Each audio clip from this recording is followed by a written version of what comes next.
wanted to take this to see what else there was, and I was overwhelmingly and pleasantly surprised with the nature of the coursework here. So instead of specifically like learning techniques in terms of how do you run a meeting, this class focused a lot on understanding what they call the structural dynamics of a team, which I believe is extremely critical to being able to lead a team effectively. So being able to understand how a team gels together or doesn't, and starting to understand what you can do to suss that out and correct for it, I think is a tremendous value for anyone in a leadership position, regardless of if you are a delivery lead or a product lead. And so I'm really excited to learn more of what's to come for tomorrow.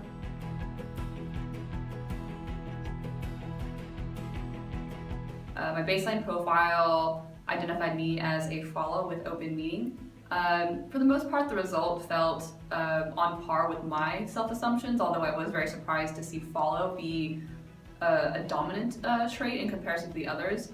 And it so much so it landed in the overused category.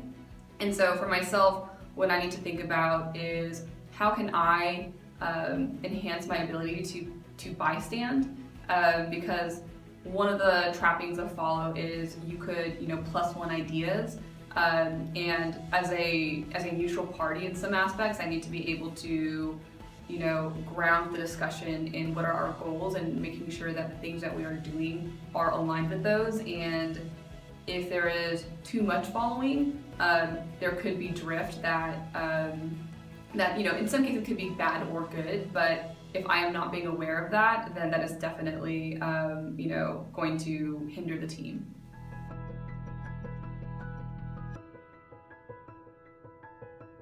The impact this class has had on me has given me a ton of stuff to reflect about in terms of how I perceive my team, how I perceive myself. I think there's a lot of things that I felt instinctually, and now I have a better language to, ascribe certain patterns that I'm sensing. I mean, more importantly is that there are things that I wasn't even detecting at all, and I feel like I am better equipped now to pick up on those things and, guide conversations in a healthy manner. So really feel like this is something really important for anyone who's in a facilitating or leadership role to learn. And there's nothing that necessarily immediately hits me in terms of like, how am I going to apply this? But I just have this feeling that, there's so much that it's going to reveal as I, just kind of, marinate on the lessons learned.